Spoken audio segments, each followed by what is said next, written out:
Hello, bienvenue sur la chaîne STS Trading. Ishimoku Kinkoyo, j'espère que vous allez bien les amis, c'est là tout ce qui compte. On va faire une petite analyse du BTC USDT. Je ne vais pas reprendre tout ce que j'ai déjà dit. Pour moi, le mois de décembre doit clôturer en mode doji. Ou du moins, même si on part à la baisse, on doit laisser ici une zone qui va permettre de tester les acheteurs en janvier. Je vous l'ai dit, janvier, février, je pense que si le mois de décembre clôture tel quel, alors janvier pourrait amener la zone de test. On va tester les acheteurs et voir s'ils sont capables de reprendre une dynamique. Et s'ils en sont incapables, alors le marché pourrait chuter et revenir dans cette zone de retour à l'équilibre qui coïncide aussi avec le POC de 2024. Je l'ai dit, je le redis, je le dis. Et pour moi, les semaines passent en décembre et je vois que ça n'exulte pas. Le mois de décembre reste quand même un mois qui prend son temps. Voilà. Ok. Donc, très rapidement, il faut se poser la question de ce qui se passe ici. Est-ce que nous sommes en train de faire un creux plus haut que ce creux-là? D'accord? Plus haut que avril 2025. Kijun, Tenken sont plates. On devrait subir ici une pression acheteuse. En plus, on est sur une montagne de volume. Une pression acheteuse pour pousser le marché au retracement. Donc, c'est exactement ce qu'on doit étudier ici. Maintenant, dans cette zone de pression acheteuse, voilà, merci, on a un niveau qui peut retenir ici les acheteurs et les pousser à l'achat. D'accord? On a aussi le POC de l'année 2025 légèrement au-dessus. Donc, si vous comprenez un peu ma logique, si le mois de décembre reste un peu neutre, on va dire, alors on pourrait voir un mois de janvier qui propose de revenir dans cette zone et pourquoi pas sur le POC. Et c'est là qu'on va tester en fait les acheteurs. Vous comprenez? Ça fait un moment qu'on est à la baisse et on est dans le dernier cycle de baisse qui peut déjà apporter un changement au sein du cycle Jun. Dernier cycle qui. Et on a passé la Kijun. Donc ce qui veut dire ici que le marché pourrait proposer une onde V haussière, créer ici un creux plus haut que le creux point D et proposer un scénario haussier à janvier, cadré T1, T2, T3, T4 pour revenir chercher des limites. Donc je vous propose d'analyser juste les mouvements ici. On va regarder rapidement pour comprendre un peu où nous sommes et voir de quoi elle en retourne. Voilà, on va regarder ici. Sommes-nous en train de faire un creux plus fort et solide et plus haut que le point C? Voilà, c'est ça ma question. Et je vais solliciter Ishimoku pour y répondre. Premièrement, je vais cacher un peu mes gribouillis. Kijun est plate. Donc ça veut dire que là, on subit une pression vendeuse ici. Le prix est passé au-dessus de Tenken, plate. Donc on a aussi la possibilité d'avoir un marché qui subit de la vente. On est ici dans de l'imbalance qu'on n'a pas encore désactivé. Je vais employer des mots simples. On n'a pas encore désactivé cette zone d'imbalance. Donc clairement, ce marché pourrait ici prendre une accélération vendeuse. Il pourrait aller jusqu'où? Pour revenir chercher ce niveau de prix, les 85 537, qui nous montre ici une pression, une forte pression de la part des acheteurs. Donc on a la tête entre le marteau et l'enclume ici.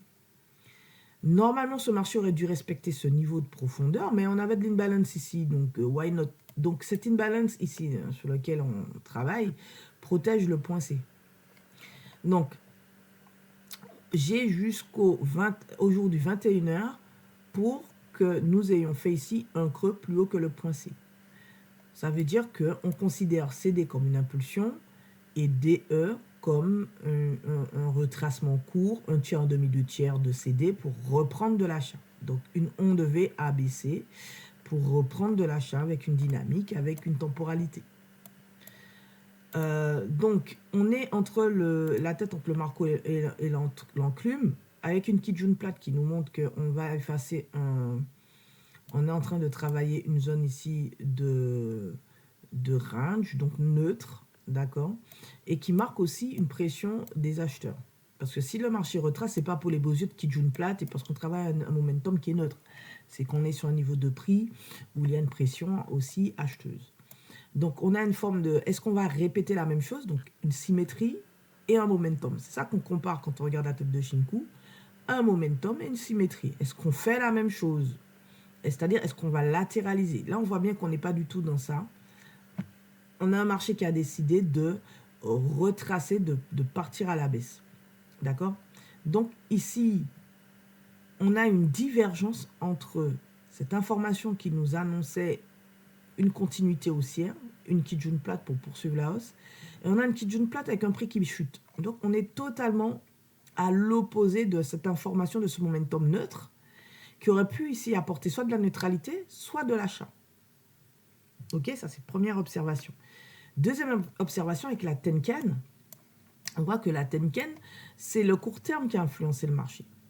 Parce que la Tenkan, ici, en effaçant son sommet passif, hein, puisqu'on voit qu'elle s'incline, le prix a suivi ce mouvement, cette inclinaison de Tenkan, qui maintenant est plate, puisqu'on est passé positif dans le momentum des 9 dernières périodes, et qu'on doit venir effacer ce creux. Donc ma question aujourd'hui, c'est si Tenkan est plate, c'est-à-dire qu'on va arrêter le prix au-dessus de Tenkan, donc ça a une incidence. Ça veut dire que là, on va chercher plutôt à poursuivre la baisse.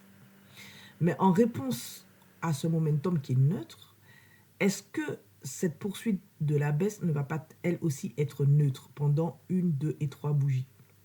D'accord? Donc les 2 prochaines bougies, puisque là, on est en réponse à celle-ci. Donc les 2 prochaines bougies doivent être neutres baissières, faibles baissières. C'est-à-dire qu'on doit rester dans le range de la bougie du 17 décembre, 5 h du matin, pour faire simple.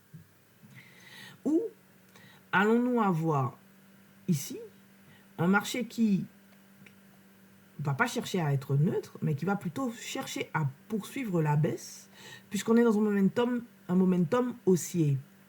Shinku est passé au-dessus. Donc, tout retracement de baisse doit entraîner de la baisse dans ce momentum haussier.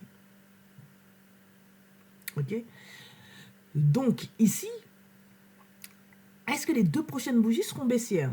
C'est soit elles seront en réponse à la symétrie neutre, donc un petit range de 2 bougies, ou directionnelle vendeuse. D'accord? Et la Tenkan nous propose de regarder si on répète le passé à 13 h et voir si à 13 h, on a un marché qui retrace.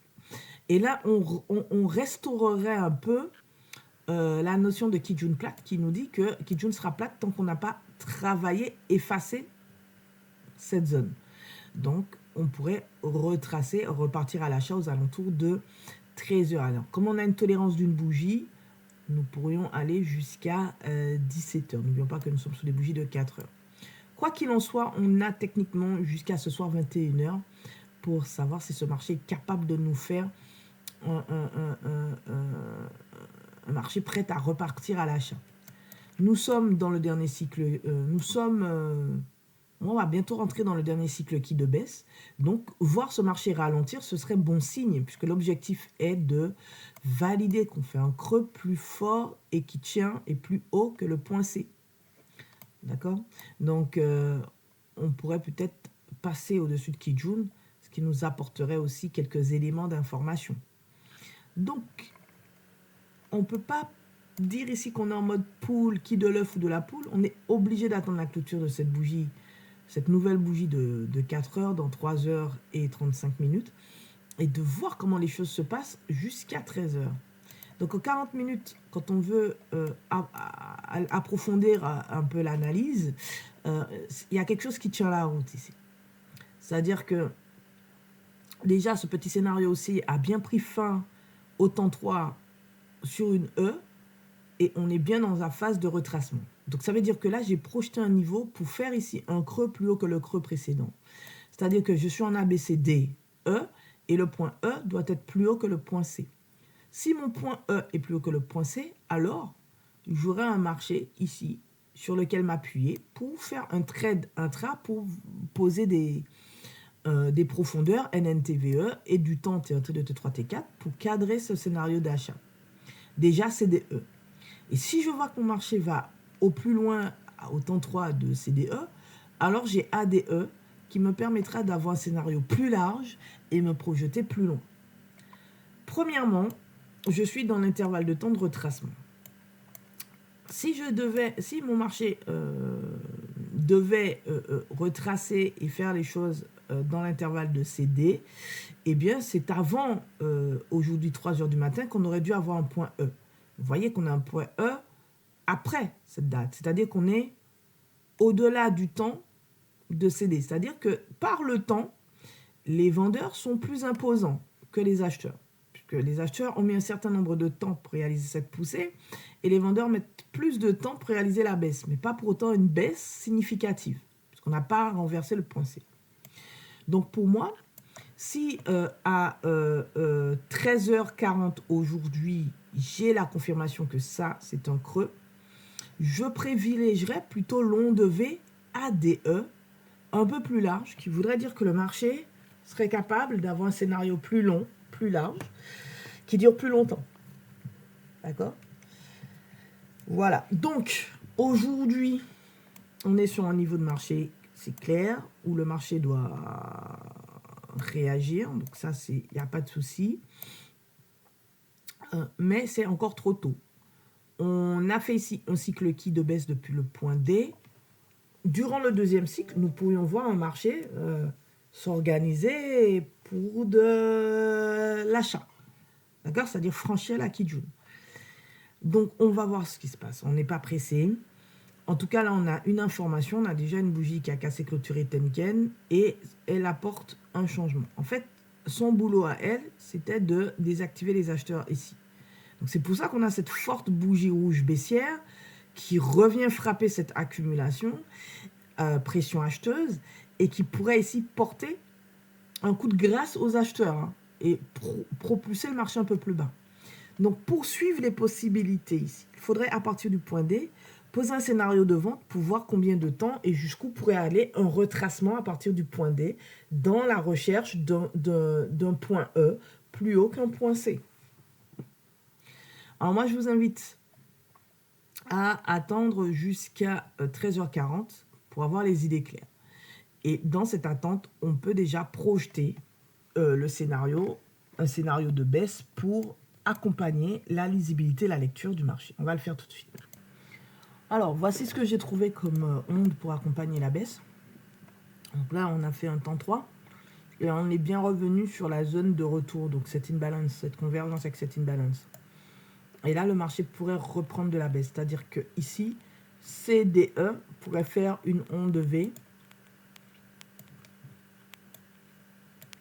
pour projeter le marché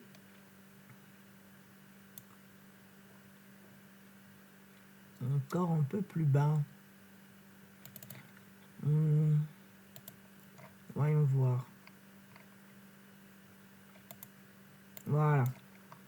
Voilà. Donc là, on a une NT. On a les temps. Hein.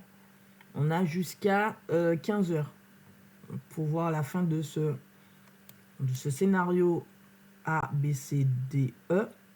Et pour chercher à faire un point F. Regardons un petit peu jusqu'où va la N et la V. Hein, limite du point du creux juste là. Hein, qui pour nous, il faudrait garder, ne pas renverser. Sinon, on a une E qui descend un peu plus bas, à peu près là, et qu'il faudrait que cette E tienne pour ne pas chercher à renverser le point C. Vous voyez? Donc là, je vais marquer quand même le point C comme ceci. Voilà. Pour qu'on puisse avoir des repères visuels. Ok? Vous voyez? Donc,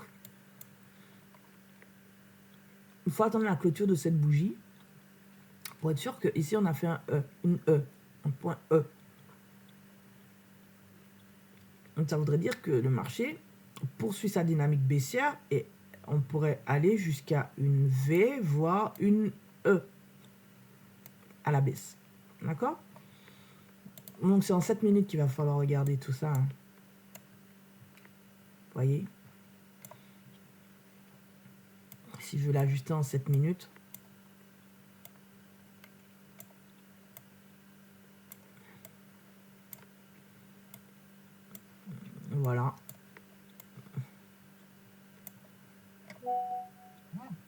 Et ça, ici. Voilà, ça donne le scénario qu'on va laisser strictement en 7 minutes. Pas la peine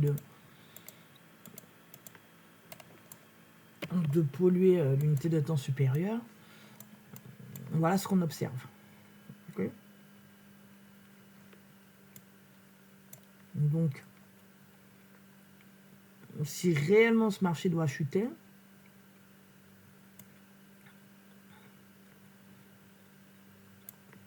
on doit attendre des confirmations. Donc, il ne faut même pas chercher à rentrer là tout de suite. Hein.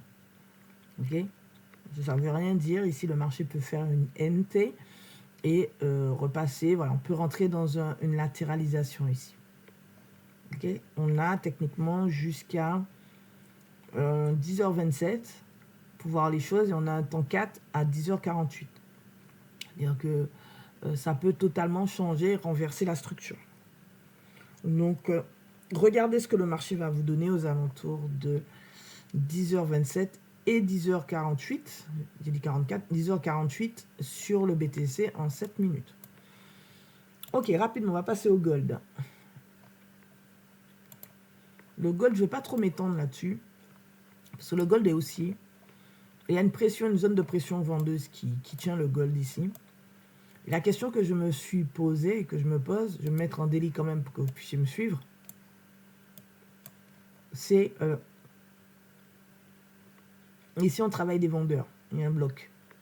On est arrivé au bout du temps de ce scénario ABC haussier. Normalement, le gold devrait retracer pour revenir sur les 4188 au bas mot. Avant ça, on a une petite zone d'imbalance sur les 4257,055. La question est, est-ce que le gold va retracer pour revenir ici? Donc ça fera un TP rapide. Hein, ou descendre plus profondément et revenir sous les 4189. Et une fois que le gold sera ici, est-ce que ce dernier est prêt à repartir à l'achat? Donc on viendra regarder, analyser les choses pour voir s'il est capable de repartir à l'achat. Donc là, on doit se poser la question, le gold veut-il monter ou veut-il chuter? Il y a une Tenken et une petite joue plate. Donc normalement, ce marché devrait subir une pression telle que cela pourrait le pousser au retracement. Donc en 4 heures, en regardant un peu les choses, on a un marché qui s'essouffle. Là, on a un marché qui s'essouffle. Et pour répondre à la question, allons-nous repartir à l'achat ou allons-nous retracer, on voit bien qu'on est loin de faire un renversement Sanyaku ici. Okay. Donc, ça va prendre du temps. On peut avoir un gold qui up-down ou qui up sans jamais redown. Donc, il faut analyser ce petit mouvement pour savoir si, dans ce mouvement, on respecte les creux et les sommets. Donc, si on respecte, ici, on fait un creux, d'accord, plus fort et plus haut que le point C, ici, alors en intraday, on a un gold qui peut pousser. Étant donné qu'on a déjà fait le temps 3 de ABC, ABC, les niveaux que vous voyez NNTV ici, là, E, V et N, à partir du point C, alignés avec le point C, ne sont plus d'actualité. Donc c'est CDE qui m'intéresse. Si ici je fais un point E, alors je pourrais projeter CDE, puisque je suis toujours dans le temps 1 de CD, donc je donnerai la primeur à CDE pour projeter et aller chercher des estimations et voir comment ce marché tient la route pour l'achat.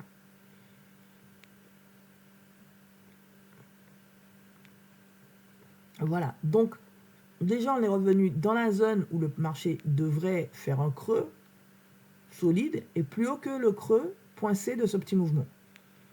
Si ça tient, je prendrai de l'achat intraday sur le gold pour aller chercher de nouvelles estimations. Là, c'est trop tôt. On a besoin de confirmation. On a besoin d'observation. Je sais qu'à partir du point B ici, on a eu 13 bougies avant d'avoir cette structure fluctuation P haussière. Donc là, on n'en est qu'à 5. Il nous reste encore des bougies à travailler, 8 bougies. Donc, ce qui nous amène aux alentours de 14h20, 13h40. Donc, je vous invite à regarder votre marché autour de 14h20, 13h40, mais surtout à regarder les projections de Kijun, parce qu'on est censé effacer un creux de Kijun à 11h. Donc, soyez attentifs dès 11h pour voir quel type de bougie vous avez à 11h. Soyez attentifs aussi à 13h40, comme je vous l'ai dit. Et enfin, à 14h20, pour s'assurer qu'ici, on a fait un creux. Et donc, vous donnez l'opportunité de poser un scénario CDE ou ABC pour projeter et prendre un trade à l'achat. Nous verrons bien jusqu'où va ce marché, parce qu'il faut travailler cette zone qui, jusqu'à présent, une fois, 2 fois, 3 fois, qui fait pression ici, et de forte pression vendeuse. Ici, on n'était pas revenu dedans. Ici, on était revenu dedans, ça nous a catapulté à la baisse. Donc, on verra bien ce que ça va donner ici, mais ça donne des opportunités d'achat intraday. Sinon, dans le cas contraire, il va falloir que ce marché renverse le point C, dépasse les temps limites, pour qu'on puisse réfléchir à une prise de position vendeuse. C'est-à-dire que il faudrait, au bas mot, attendre demain, jeudi, 5h40 du matin, pour voir comment le marché se structure, pour voir où il en est, pour chercher à vendre. En attendant, on est dans un temps où on doit faire à minima un tiers, un demi, 2 tiers de CD, ou un tiers, un demi, 2 tiers de AD, dans les temps respectifs. Ok? Bon, sur ce, j'espère que vous avez apprécié l'analyse. C'est bientôt Noël pour ceux qui fêtent Noël. Donc, profitez de ce moment en famille, plus un moment en famille qu'autre chose. Vous pouvez vous rassembler. Moi, j'essaierai de faire une analyse peut-être samedi, dimanche du BTC et des prévisions pour le gold. Et puis, on se retrouve le 30-31 décembre, parce que vous savez que moi, j'attends la fin de décembre. J'attends de voir comment le mois de décembre s'est structuré sur le BTC pour janvier et prévoir pourquoi pas une prise acheteuse en janvier. Ce sera un mois de test pour moi, janvier. Et si janvier a échoué, peut-être que février aussi, ce sera un mois de test des acheteurs en février. Et ça sera la clé de voûte, en fait, pour savoir si le BTC veut poursuivre ou s'il veut retracer plus profondément, revenir sous le POC de 2024. Je vous embrasse tous et à très vite sur la chaîne STS Trading. Ishimoku Kinkoyo. Tchuss.